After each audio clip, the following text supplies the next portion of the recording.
quand il y a eu l'envie, on savait qu'on se retrouverait, mais on ne savait pas trop quand, et pendant un moment, il n'y avait pas l'envie de faire du FL. Et l'envie, je crois, est venue pour chacun du fait d'avoir fait ce qu'il avait à faire. Donc Nicolas Couret, Invaders, Laetitia Sheriff, Royal Deluxe, Daniel Pabeuf, paquet de trucs. Nicolas Bonnière qui produit beaucoup en studio, qui a joué avec moi aussi en solo, qui joue aussi avec Nicolas pour Invaders. Estelle qui a beaucoup joué sur mes trucs solo, mais qui s'est remise aussi à la musique baroque, notamment en contrebasse. Et on a aussi monté une maison de disques. On a monté une maison de disques, c'est vrai qu'on n'en parle pas de ça. Donc ça prend quand même un certain temps. On a monté une maison de disques qui s'appelle Seabond Music parce que pour prévenir de ce qui va se passer dans un an à peu près, où pour nous, on pense qu'il y aura peut-être plus de maison de disques, enfin c'est même peut-être, c'est par politesse. Et donc on aimerait bien pouvoir continuer à faire notre putain de métier, on est artisan. On a monté une entreprise de fabrication de rames. Qui se dessine, tracé à l'acre des jours. Oh, mon grand feu de... Si on considère que c'est la même personne qui écrit les chansons et qui les chante, on peut se dire what the fuck, pourquoi pas tout faire FL? Si on regarde notamment pour ce qui est de Vendredi du lundi Pacifique, Mousquetaire 1, Mousquetaire 2, j'exclus l'éternité de l'instant parce que c'était une critique qui m'avait été faite et qui à mon avis était justifiée. À l'époque j'avais fait un album très rock, voire presque plus rock qu'FL. Que je ne regrette pas du tout, hein. C'est un album dont je suis assez fier. Mais là, je trouvais qu'il y avait vraiment une critique valable. Mais par contre, là, Mousquetaire 1, Mousquetaire 2 propose la même voix, mais pas la même manière de chanter, la même écriture, mais pas la même manière de raconter.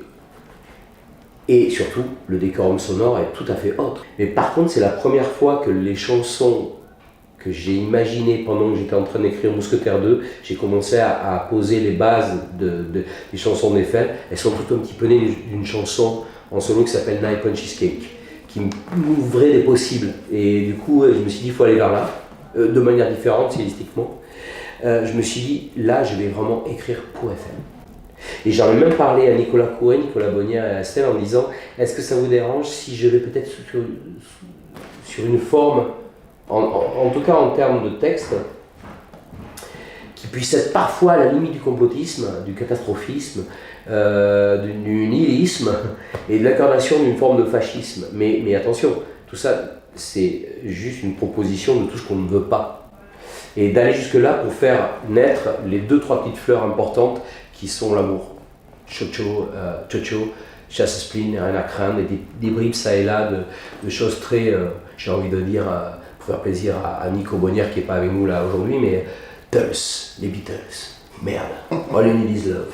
C'est juste ça. Mais je pense que dans cet album-là, qui est très pessimiste et très dur, j'aimerais que ce qu'on puisse en dégager, c'est ces petites scories d'amour, de tendresse, c'est tout, quoi.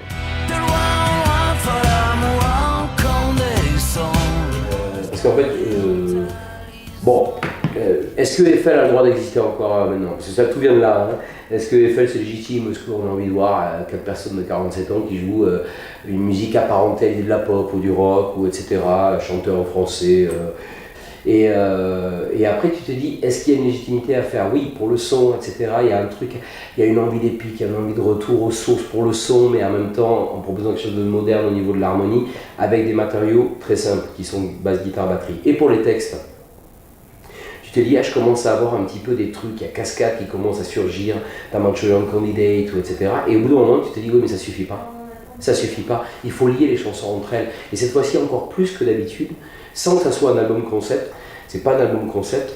Mais par contre, peut-être à ce point-là de pessimisme, il fallait légitimer en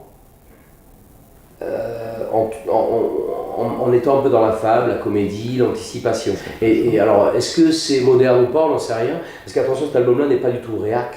On est pro-progressiste, on est pour la science, la recherche, etc. C'est pas ça la modernité, c'est ce qu'on va en faire après. Et ce qui en est fait, à 70-90%, c'est flippant. Le cœur de l'album, c'est l'être humain est flippant quand il utilise ces outils, quoi. Ouais. Et qu'est-ce qu'on fait avec ça?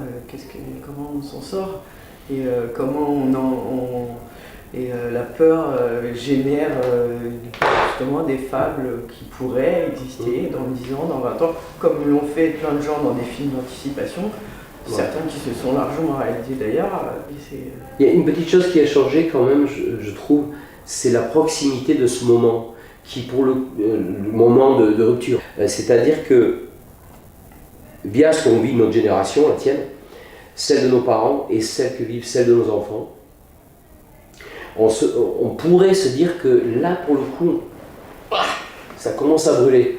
Et ça, c'est un peu nouveau, parce que quand on parle de Ray Bradbury, de Barjavel, de Gilliam, de Frankenheimer ou Soderbergh, on se dit, là, c'est pas dans 50, 70, 90, comme ça, dans des brumes de science-fiction. On va dire que c'est... Moi, je pense que Super Machine, s'il devait être qualifié avec un nom technique, ça apparenterait plus à une forme, je sais pas si ça existe, mais de science-fiction réaliste. C'est-à-dire, c'est un peu... ça brûle, quoi, mi-chaud, mi-froid. Et ça brûle mi-chaud, mi-froid, ça veut pas y venir, mais bon, voilà. C'est que tu dis, ok, on va jouer à ça. Donc, il y a Malika qui apparaît dans Big Data, la première chanson, et c'est pas... ça c'est quand même un petit peu voulu, pensé de ma part. Je me suis dit ça peut être bien de commencer direct par un stop chorus rock'n'roll des années 50, de faire la crinière au vent Malika, un rouge fantôme et Fata. Et par contre on parle d'un personnage fictif qui n'existe pas, et cette personne, Malika, est la seule rescapée du Big Data, donc c'est la seule personne qui n'a pas été fichée. Un petit peu comme si c'était la métaphore de ce que je voulais être moi, ou de ce que voulaient être mes amis, enfin beaucoup de mes amis, c'est-à-dire quitter ce monde-là, quoi, qu'on ne veut pas, de toute façon qui va disparaître. Hein.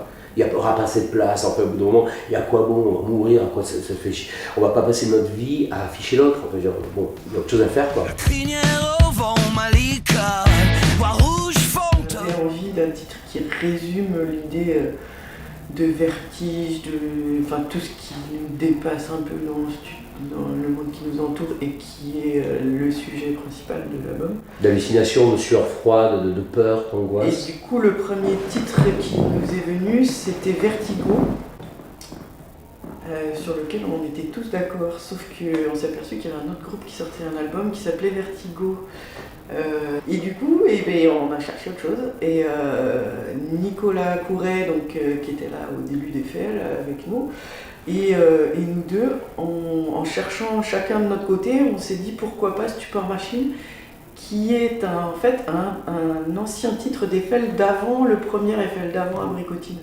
À savoir qu'un des textes que j'ai fini à ce moment-là était Grave Lines, et en anglais mais avec des refrains en français.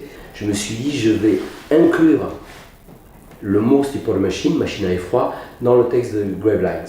Et du coup, la boucle était bouclée. La personne, le fan transi qui va vouloir regarder les trucs, va se dire putain, oui, mais ça vient en fait. Et en fait, c'est pas le trajet est complètement pervers en fait de l'utilisation de ce titre-là.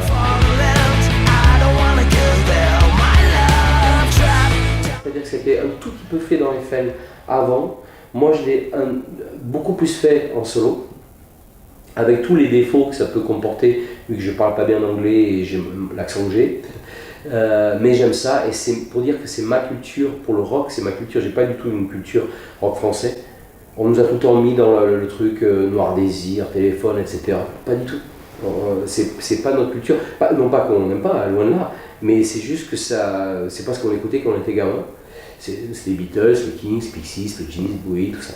Et donc moi j'ai beaucoup plus fait, et naturellement je me dis que pour Eiffel c'était moins le job, mais que pour certains titres qui s'avéraient être impossibles à mettre en texte en français, j'ai nommé Escampette, j'ai nommé Grave Lines. C'était impossible ça, sauf ce putain de refrain qui marchait bien.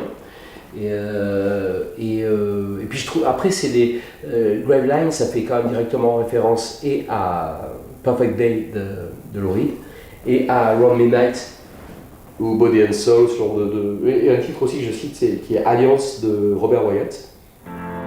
Blood's brooks are rushing dry and the red rooks are... C'est très compliqué, et puis on ne pourra pas te répondre en une seule phrase. Déjà, on n'a pas la solution, nous, parce qu'on n'est pas des politiques. J'ai juste l'impression que la notion, et je ne parle pas de musique, de culture au sens la plus large qui soit, c'est-à-dire bien sûr tous les arts, mais l'éducation, la recherche, pour moi c'est la culture, la science, l'éducation sportive, je ne parle pas du sport, l'éducation sportive, c'est-à-dire, moi c'est vrai que je suis fan de rugby, mais j'ai énormément de problèmes avec le foot, moi, je ne peux plus. J'ai jamais trop pu, mais là je trouve ça, c'est l'indécence même. Voilà. Donc, pardon, la culture au sens la plus large qui soit peut quand même, et c'est une banalité de dire ça, mais donner le choix aux gens. Quand on sait plus de choses, on peut plus choisir. Je parle notamment pour les générations qui arrivent, et je pense aussi pour moi qui ne sais rien. Je regrette de ne pas m'être intéressé à l'histoire géo quand j'étais gamin.